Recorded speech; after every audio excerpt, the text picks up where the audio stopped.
ability. The third shift I want to talk about in 44 seconds is shifting from justifying constraint on choice to removing obstacles to choice. When it comes to land use policy, we frequently are asking the question, well, what would it take to justify policies to, shall we say, force or encourage or incentivize people to make locational choices and transportation choices that are less environmentally harmful? I'd like to move off of that question and think about the two conferences that are going on simultaneously. If you ask our colleagues in the real estate conference about their ability to provide development forms that are denser, more walkable, more transit-friendly, more cycling-friendly, what they're going to tell you is, we'd love to do that, only we're hampered by a whole series of regulations, notably municipal regulations, that seek to lower densities, separate land uses, create large roads and parking lots. If that's the case, then what we ought to be doing is asking the question, how can we overcome those obstacles to people's choice for doing what you and I might think is the right thing, rather than asking what would justify constraints on choice?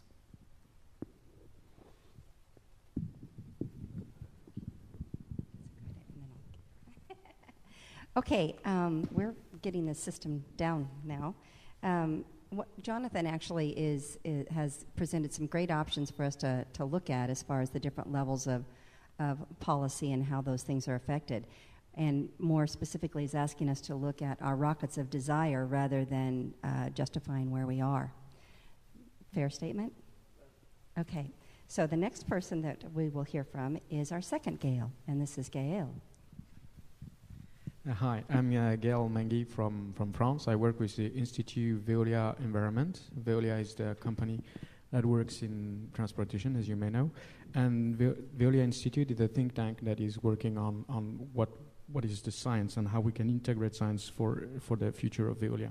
So it's a little bit of a common, really. It's science per se. And my task is to put together a journal that is called Sapiens. You have a poster, and I can discuss that with you after. This journal is concentrate on integrating all kind of science for systemomics, for sustainable development. So it encompasses transportation, but it goes beyond transportation.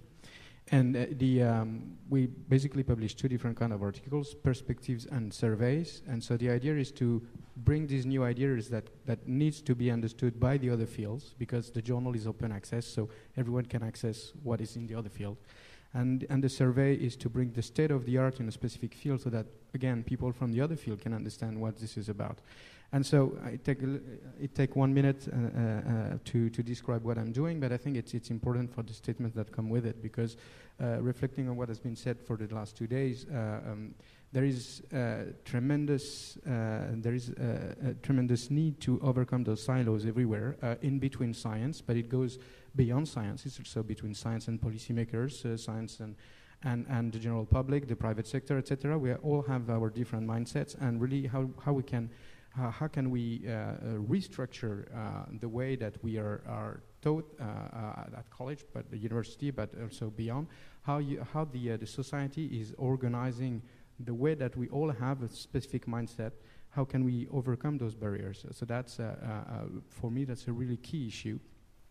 And I really have problems to deal with that within science, but again, it's a problem outside as well. So if we have an ideal picture of an ideal world where you have scientists that are working on a specific issue, then they integrate that knowledge so that the issue is tackled properly and we have the proper vision, then we bring that to the policymaker and so they take the right decision. This is a dream, okay? And so for each and any of these steps, we have a lot of problems. So I have problems dealing with the first one. I would be very happy to hear from you what is your experience and what are your ideas to overcome any of those clear barriers that are in the way of this picture, whether that be because politicians do not want to hear, so how can we actually enforce them to hear, whether that be scientists are not able to understand each other, and this is actually quite a problem, especially with natural and social sciences. Usually they do not even talk about the same thing. And all this needs a lot of effort to bring people in room to discuss and make things through. I'm a little bit ahead of time, but that's all what I had wanted to say. So, thank you.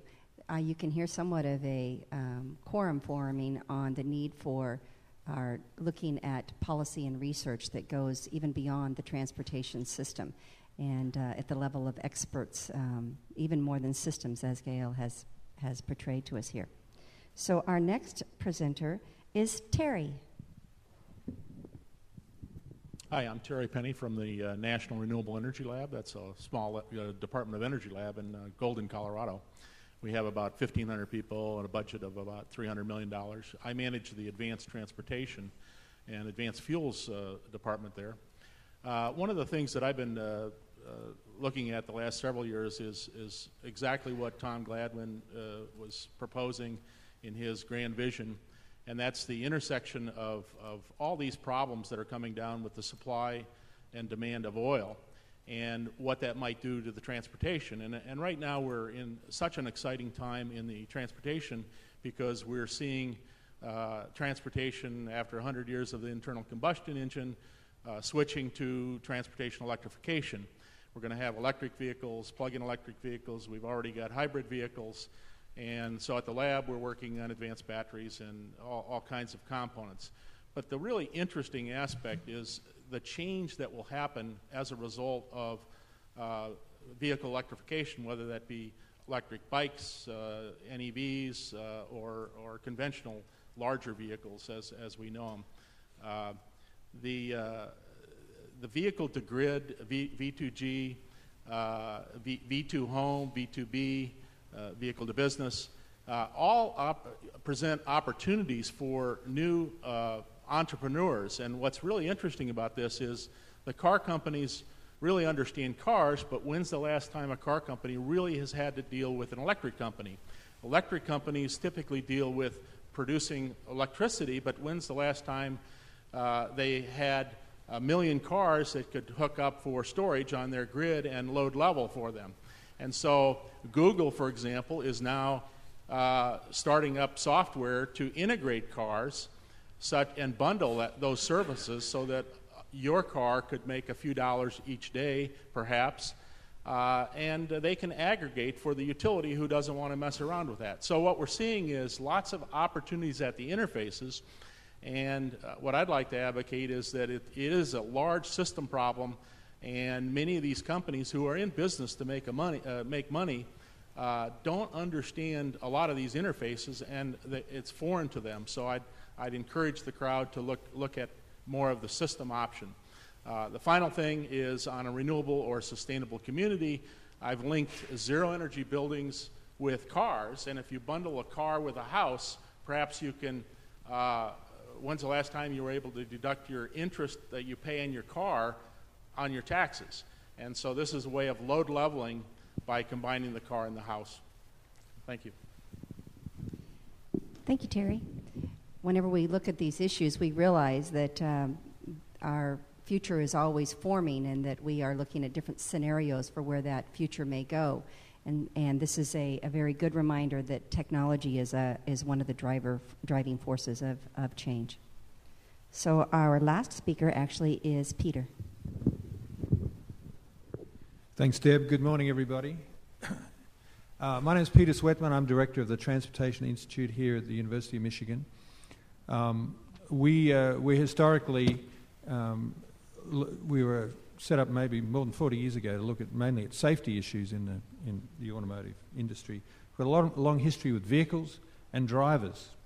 And I guess I want to pose a dilemma. Every day in this country we have billions of trips by car. Every day, billions of trips. And even when we think about putting an alcohol interlock in vehicles that maybe would be transparent, that no one would know was there, but if you're over the limit, your car wouldn't start, there would be millions of vehicles because of the Six Sigma reliability of those systems, millions of trips every day that would be prevented in vehicles that maybe would be transparent, that no one would know was there, but if you're over the limit, your car wouldn't start. There would be millions of vehicles because of the Six Sigma reliability